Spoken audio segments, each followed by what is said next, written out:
Hunt. Abby. When we arrived in Malcolm a little bit ago, Connor said, "Why are we here exactly?" I thought we were supposed to be investigating the mind flares, or did Zach find someone else who can take care of that? I said, honestly, there's just something that apparently requires both of our attentions. A dead body surfaced recently and a lot of rumors are starting to speculate. Zach wanted us on that as soon as we could. So let me get this straight. Zach wants us, instead of to hunt the mind flares, he wants us to, come and investigate something we don't understand. Or just something that doesn't really require our attention. Why can't Sam do this, or Sarah, or Kyle? Because apparently this particular hunt is very, very interesting and deals with us specifically. Deals with us? You're kidding me, right? How in the world does this deal with us? Well, let's go and take a look, shall we? We arrived at the crime scene. Investigators were already wandering around. How long ago was this? Death, exactly? I asked myself. Then a deputy, a small man, he was in his early 30s. He had brown hair and brown eyes. His skin was olive, and it looked like he had decently tanned as well. He wore a simple uniform, blue all over, blue pants, blue jacket, and probably a white undershirt, similar to his hunters. He said, "Hunters, good to see you."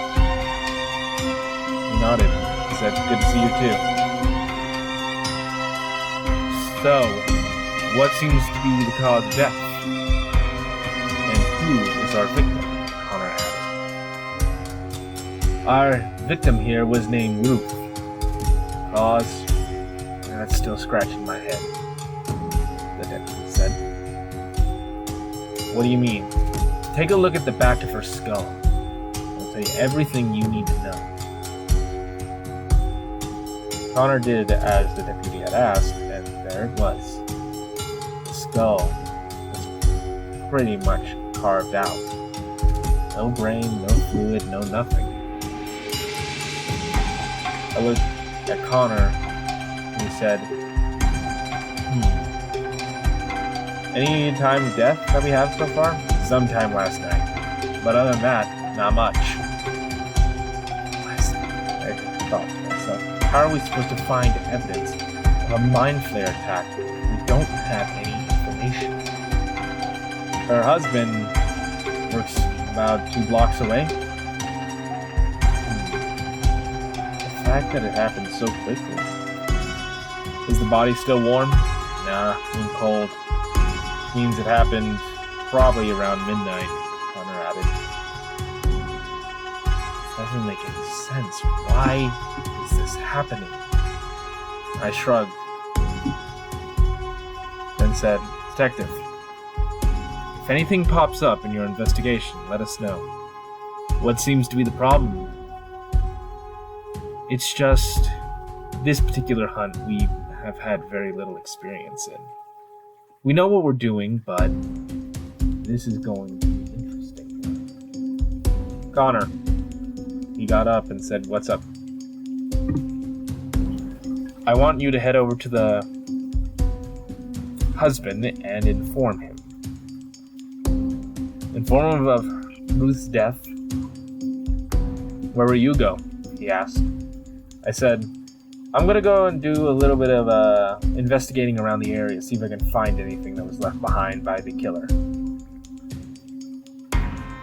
the detective asked, Do you think that this creature is a serious threat to everyone else?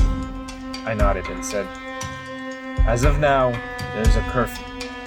No one is allowed to leave their house past 8 o'clock. Everyone must be returned at 8 o'clock. Is it really that bad, huh? You're already issuing a curfew? The creature we're dealing with is nothing like you've seen before, and it's very little of what we've seen before. So yes, I am issuing a curfew right this instant because I don't want this creature claiming any more lives What about bars? They need to make a business, and night hours are usually where they go, or the inns. Night hours are usually their best time. Connor said, then how about this? If you are staying at an inn, or you are at a bar, and you are drunk, then you are to stay there until morning. Okay? And when is the morning curfew started?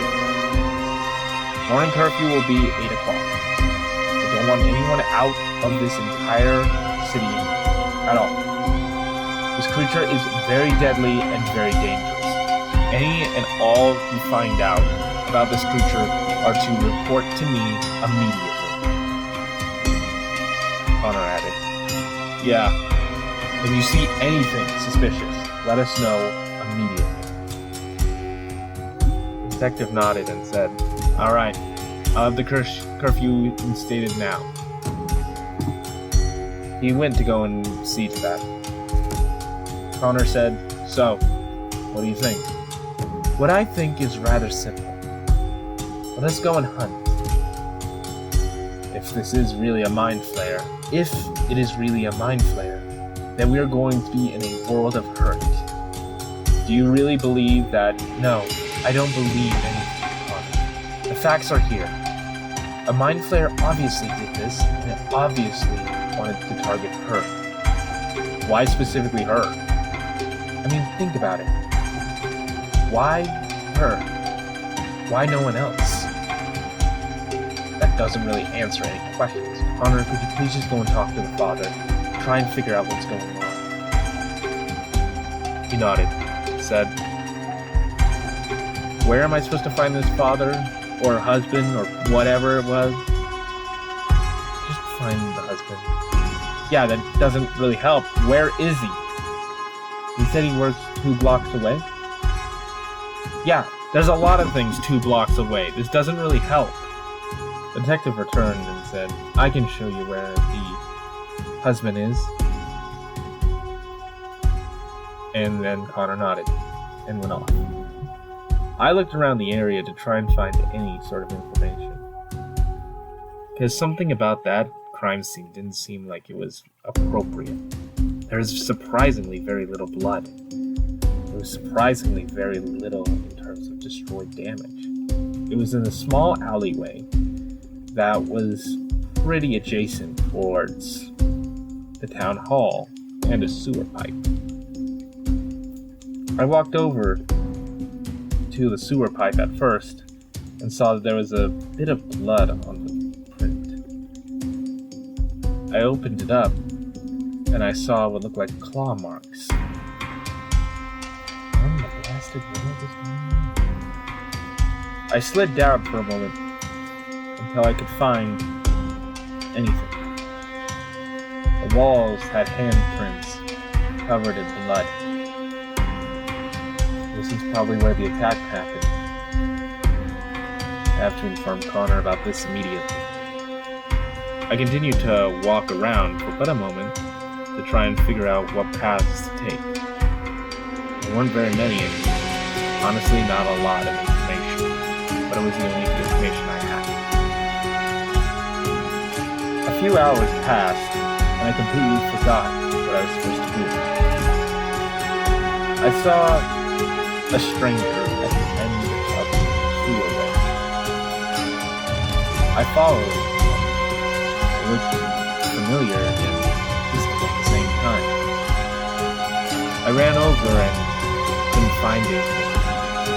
I said, hello? Is anyone in here? Hello? Nothing. Nothing at all. That was a strange thing, too. There was nothing here. I was more confused than I'd ever been in a while. The mind flayer did attack here. And who was that? Where were they running?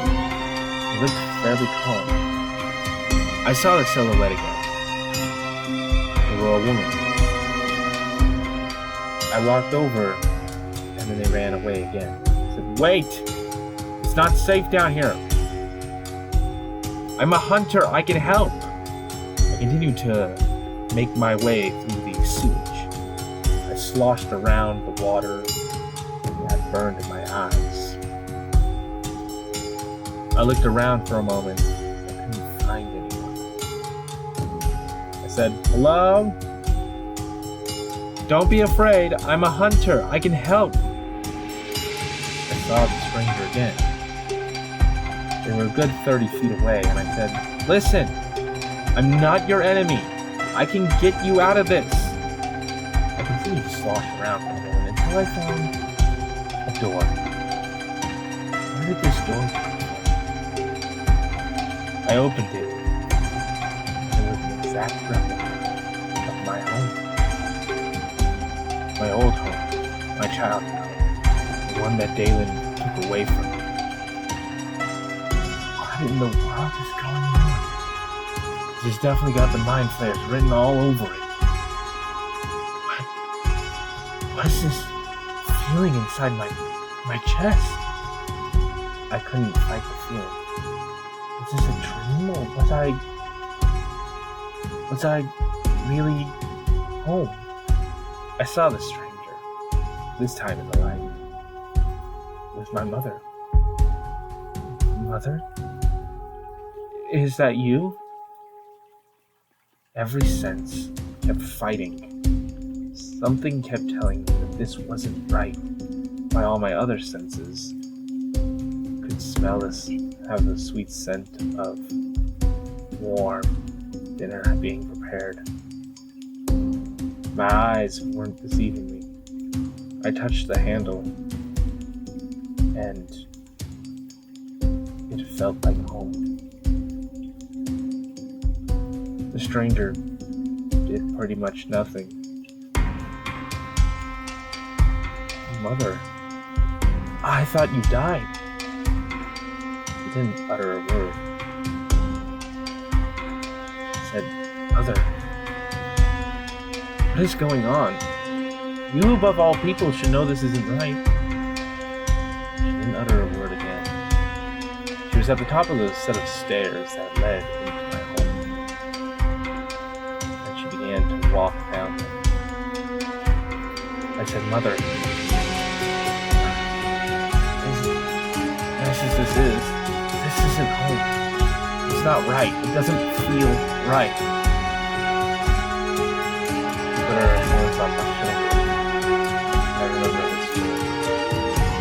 She loved me. Then she stared at me with lifeless, cold eyes. Something that I hadn't seen. The eyes were lovely, warm. This wasn't her. She turned her head slightly to the left. She opened her mouth. And I thought she was about to say something. I could feel a presence on the back of my skull. I turned around. There was nothing there. Then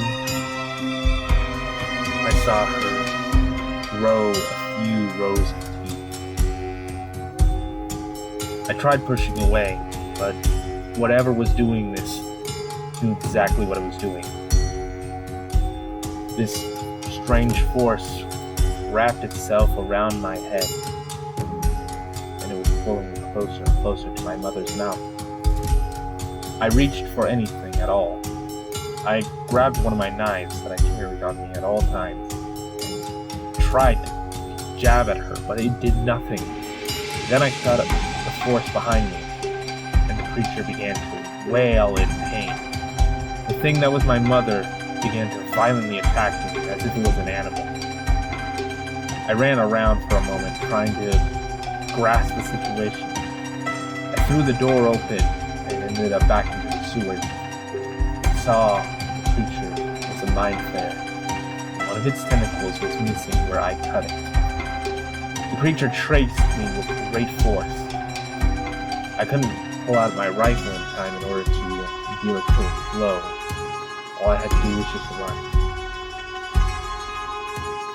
The creature continued to chase me until I reached the entrance where I had originally climbed down. I climbed my way back up, and ended up back into the middle of the streets. I looked around and everyone stared at me like I had done something wrong. I was on my back, breathing in very heavily. My mind felt clear again, like this was real. A stranger walked up to me and tapped me on the shoulder. He said, "Hunter, are you okay?" I shook my head for a minute to reestablish what was real and what wasn't. I grabbed one of my old hairpins, something I had always carried with me, and I stabbed myself in the arm. The pain was real. I nodded, then said, Where is my partner, Connor? He needs to be informed of this immediately."